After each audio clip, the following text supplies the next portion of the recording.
지난 제74주년 광복절이지만 일선학교에는 여전히 일제잔재가 뿌리 깊습니다. 사천문화원이 우려 곡절 끝에 새 원장을 뽑았지만 해결해야 할 문제들이 쌓여 있어 문화원 운영의 정상화까지는 시간이 걸릴 것으로 보입니다. 여름철 대표 보양식인 붕장어의 판로가 막히면서 재고가 눈덩이처럼 불어나고 있습니다. 일본 수출 의존도가 높은데 수출 물량이 줄고 최근엔 검역까지 강화됐습니다. 국내 중소조선소가 특수 방탄 소재로 만든 중형급 고속 방탄정을 처음으로 만들었습니다. 불법 조업 단속과 대테러 현장에 투입됩니다. 계속해서 경남 소식 진주에서 전해드립니다.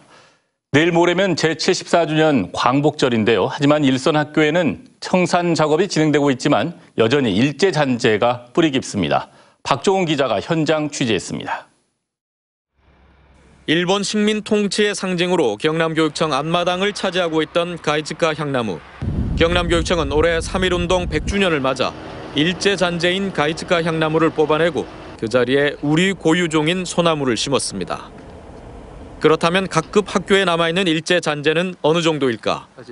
올해로 개교 118주년을 맞은 창원 성호초등학교.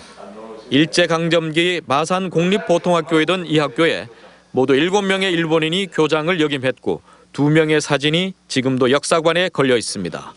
친일 작곡가로 알려진 조두남이 지은 교가도 이어져 오고 있습니다. 거제 옥포초등학교. 이 학교는 지난 5월 역대 3명의 일본인 교장 사진을 자진 철거했습니다. 우길기가 나온 졸업 사진들도 역사관에서 철거됐습니다. 요즘 반일 감정 부분도 있고 그다음에 그 당시에 우리 학교에서도 일제시대 때 어떤 일본의 영향을 받은 거를 경남교육청은 도내 초중고 가운데 친일 음악인이 만든 교가가 있는 5곳을 비롯해 가이츠카 향나무를 교목으로 지정한 10개 학교, 또 일본인 교장들의 사진을 전시하는 등 모두 23개 학교에서 27건의 일제 잔재가 있다고 파악했습니다. 일선 학교에서는 이들 일제 잔재를 어떻게 청산하는 게 옳은지 동문회 등 교육 공동체와 협의를 통해 철거나 교체 등을 결정할 계획입니다. 경남교육청은 이 같은 일제 잔재 청산과 더불어 3.1운동 정신 계승과 우리 얼 살리기 사업을 지속해 나간다는 방침입니다. 우리 얼 살리기 일환으로 경남 학생 독립운동사 발간, 지역 독립 유공자 명패 달기 사업, 국외 독립 사적지 탐방 등 다양한 교육 활동을 하고 있습니다. 한편 역사 교육 현황 전수조사에선 경남 42곳에 소녀상이 설치돼 있고 초중고 204개 학교에서 3,400여 명의 학생들이 역사 교육 관련 동아리 활동에 활발히 참여하고 있는 것으로 나타났습니다. MBC 뉴스 박종웅입니다. 새벽녘 자동차 전용 도로에서 역주행하는 차량을 맞닥뜨린다. 이 생각만 해도 아찔한데요. 진주에서 운전자들이 120km로 달리는 역주행차를 피한 뒤 신고했는데 경찰은 엉뚱한 길목을 지키다 이 차를 놓쳤고 결국 이 역주행 운전자를 찾아낸 건 시민들이었습니다. 서현식 기자입니다. 지난 5일 새벽 차량이 터널 안으로 진입하는 순간 맞은편에서 SUV 차량 한 대가 쏜살같이 달려옵니다. 운전자는 가까스로 이 차량을 피합니다. SUV 운전자의 역주행은 한동안 계속됐습니다. 운전자는 제한 속도 80km인 자동차 전용 도로를 과속으로 10km 이상 역주행했습니다. 가까스로 위험을 모면한 시민들이 다급히 경찰에 신고했습니다. 그런데 경찰의 대응은 엉망이었습니다.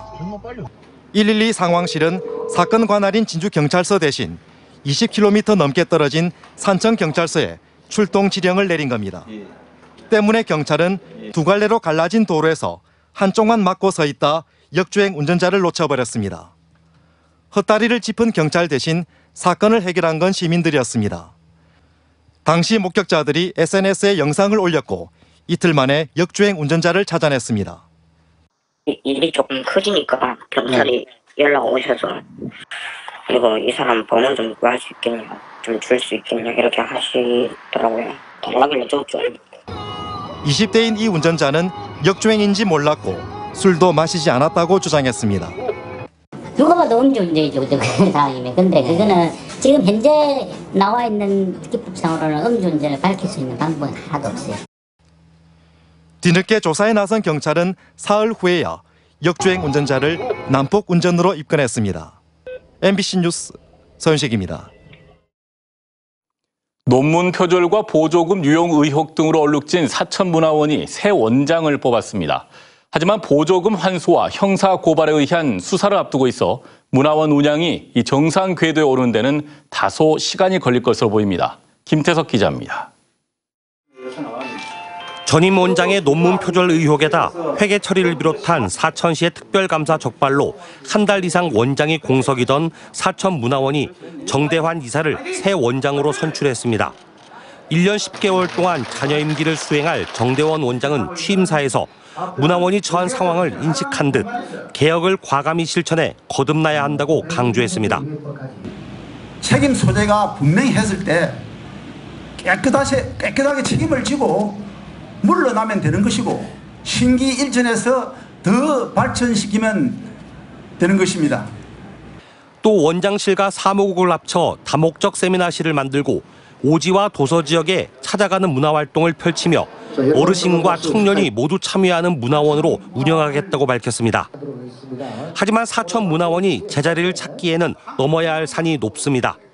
사천시는 특별감사를 통해 저작권 위반, 법령 위반, 보조금 유용 등을 적발했으며 시 보조금 920만 원을 환수 조치하고 전임 원장과 사무국장 등을 고발 또는 수사 의뢰할 방침입니다. 과목별로 같은 목적에 따라서 사용을 해야 되는데 목적 외에 다른 돈으로 유용을 했다고는 그런 뜻입니다. 사천시는 이번 계기를 통해 보조금을 지원받는 단체에 대한 관리 감독을 엄격히 한다는 계획을 세웠습니다. MBC 뉴스 김태석입니다.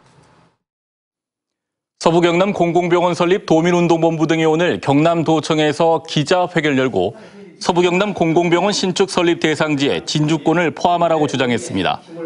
이들은 조만간 발표될 보건복지부의 공공병원 신축 설립 대상 지역에 진주권이 포함되는 것이 가장 중요한데 이와 관련해 관련 부처에서 적극 검토 중인 것이 확인됐다며 이는 본격적인 추진과 경남 공공의료 강화에 매우 중요한 계기와 동력이 될 것이라고 덧붙였습니다. 경남교육청이 오늘 경상대 컨벤션 센터에서 광복 74주년 기념 행사를 열었습니다. 광복국 총사령관 지청천 장군의 외손자인 이준식 독립기념관 관장 등이 참석한 행사는 기념식과 노래 합창, 뮤지컬 공연에 이어 특별 행사로 평화와 통일을 기원하는 무궁화 기념식수와 백두산, 하얼빈, 블라디보스톡, 독도 등 15곳에 채집한 물을 한 곳에 모아 무궁화 화분에 뿌리는 퍼포먼스가 열렸습니다. 여름철 대표 보양식인 붕장어 판로가 막히면서 재고가 눈덩이처럼 불어나고 있습니다. 일본 수출 의존도가 높은데 일본에서의 검역이 강화되면서 수출 물량이 크게 줄었기 때문인데 일본의 무역 보복 조치가 수산물로 확대되는 건 아닌지 어민들의 걱정이 큽니다. 부정석 기자입니다. 붕장어를 파는 한 가공업체입니다. 냉동 창고를 열어보니 손질된 냉동 장어가 산더미처럼 쌓여 있습니다. 여름 보양식인 붕장어는 7, 8월 무렵에는 재고가 부족하지만 올해는 사정이 다릅니다. 올해 같은 경우는 한 예년에 비하면 한 5배 정도 판매가 안 되고 재고가 계속 쌓여가고 있는 그런 추세입니다. 수협도 사정은 마찬가지입니다. 일본 수출용 붕장어의 재고 물량이 373톤으로 지난해보다 6배 이상 급증했습니다. 내수용도 10톤으로 3배나 늘었습니다. 내수 부진에다 일본 수출길이 막혔기 때문입니다. 남해안 붕장어의 60%는 일본에 수출되지만 올해 초부터 수출 물량이 급감했습니다. 최근엔 일본이 붕장어 검역을 강화하고 있어 일본의 무역 보복 조치가 수산물로 확대되는 것 아닌지 어민들의 걱정이 큽니다. 수출을 하는 데에서도 검역을 강화했다는 것을 저희들 수출 업체에서는 강하게 저희들을 받고 있습니다. 몸으로 그 현실을 직시하고 있고 재고가 쌓이고 가격도 하락하면서 일부 어민들은 조업 포기를 고민하고 있습니다. 너무 소비가 안 되고 또 생산도 너무 안 돼서 중단을 잠깐 할까 그리도 했었어요. 일본에 집중된 수출 시장을 다변화하고 내수 시장을 더 키우는 정부 차원의 대책이 필요한 상황입니다. MBC 뉴스 부정석입니다. 우리 해역까지 넘어와 불법 조업하는 중국 어선이 여전한데요. 이런 가운데 국내 중소조선소가 특수 방탄 소재로 만든 중형급 고속 방탄정을 처음으로 만들었습니다. 해경은 불법 조업 단속과 대테러 현장에 투입합니다. 이상훈 기자입니다. 야, 준비해! 야, 올라가! 올라가! 서해까지 넘어와 불법 조업하는 중국 어선들. 단속에 나선 우리 해경을 위협하고 다른 중국 어선들은 해경 대원들이 탄 중국 어선을 들이받고 달아나기도 합니다. 국내의 한 중소조선소가 만든 고속 방탄정입니다. 길이 24.7, 폭 5.2m, 무게 55톤, 최대 속력 40노트의 중형급인데 조타실을 비롯해 고속정 전체를 특수 방탄 소재로 만들었습니다. 일정 거리에서 여러 발의 총알에도 뚫리지 않아 국방기술 품질로 한 방탄 시험을 통과한 건데 중량과 가격은 3분의 1로 줄였습니다.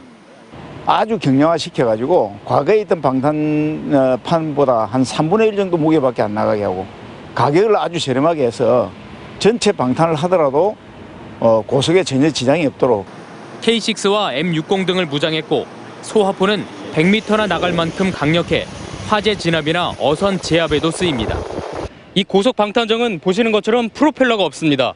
물을 분사해서 추진되는 워터제트 방식인데 그래서 수십 밀리미터도 안 되는 연안에서도 빠르게 이동할 수가 있습니다.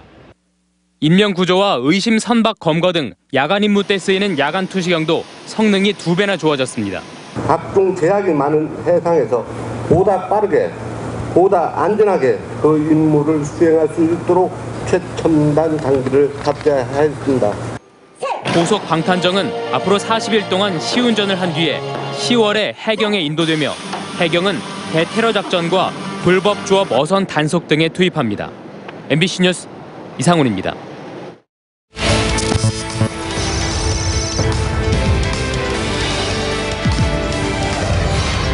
현장을 기록하겠습니다.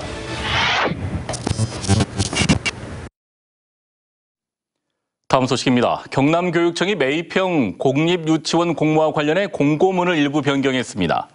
이는 매입 대상 유치원 교직원에 대한 구체적인 고용 해결 방안이 필요하다는 박종훈 교육감의 보완 지시에 따른 것으로 매입형 유치원 신청 시 매입 대상 유치원은 교직원 고용 문제 해결을 위한 구체적인 계획서를 제출해야 합니다. 박 교육감은 고용 대책 없이 사립유치원을 매입해 공립유치원으로 전환하는 것은 정의롭지도 도덕적이지도 못한 것이라며 교육부와의 협의 등 대책 마련을 위해 잠정 보류를 지시한 바 있습니다. 하동구는 1919년 3.1운동 당시 지방에서는 유일하게 발표된 독립선언인 하동 독립선언서의 국가문화재 지정을 기원하기 위해 오늘부터 광복절까지 SNS 응원전과 서명운동, 걷기 행사 등 다양한 활동을 전개합니다. 국가지정 기록물로만 등록된 하동 독립선언서는 현재 독립기념관에 소장돼 있습니다. 진주시가 지난달 진주대첩광장의 문화재 조사를 마무리하고 이달부터 문화재 조사기관과 전문가의 자문을 받아 보존 방안을 수립하기로 했습니다. 진주시는 문화재청의 문화재 보존 방안과 대첩광장 조성 방안 확정까지 상당한 시일이 걸릴 것으로 예상됨에 따라 유적과 유구의 훼손 방지를 위해 임시 보존을 추진하기로 했습니다. 한편 진주대첩 광장에선 통일신라시대 배수로와 고려시대 토성, 조선시대 토성까지 각기 다른 유구들이 출토됐습니다. 한려해상 국립공원 사무소가 사천시에 신청사를 짓는 것으로 가닥을 잡았습니다. 한려해상 국립공원 사무소는 사천 실안 관광지 내 터에 청사를 신축하는 데 필요한 행정적 지원을 핵심으로 하는 업무 협약을 사천시와 맺었습니다. 그동안 사무소는 남해군 상주면에 있는 옛 청사가 2014년 태풍에 따른 침수로 폐쇄된 뒤 사천시 용현면의 임시 청사를 5년 동안 사용해왔습니다. 한국토지주택공사 LH가 신혼부부 전세 임대주택의 입주 자격과 관련해 혼인기간 7년 이내의 신혼부부 또는 만 6살 이하 자녀를 둔 한부모 가족으로 제한한 현재 조건을 혼인기간 10년 이내의 신혼부부 또는 만 13살 이하 자녀를 둔 한부모 가족으로 완화해 올해 연말까지 입주자를 모집합니다. 전세 임대는 선정된 입주 대상자가 전세주택을 물색하면 LH가 해당 주택의 소유자와 전세 계약을 맺은 뒤 입주 대상자에게 저렴하게 재임대하는 사업입니다. 택배 노동자 기본권 쟁취 경남투쟁본부는 오는 16일, 17일을 택배 없는 날로 정하고 휴가를 떠나기로 결정했다고 밝혔습니다. 이들은 그동안 휴가를 가려면 배송 물량을 동료들에게 나눠주거나 비싼 인력을 써야 했던 부담이 있었다며 택배 없는 날로 정한 이틀 동안 도내 택배기사 170명이 휴가를 떠나기로 결정한 만큼 앞으로 택배 노동자들의 근무 여건 개선에 영향을 미칠 것으로 보인다고 설명했습니다. 지금까지 진주였습니다. 고맙습니다.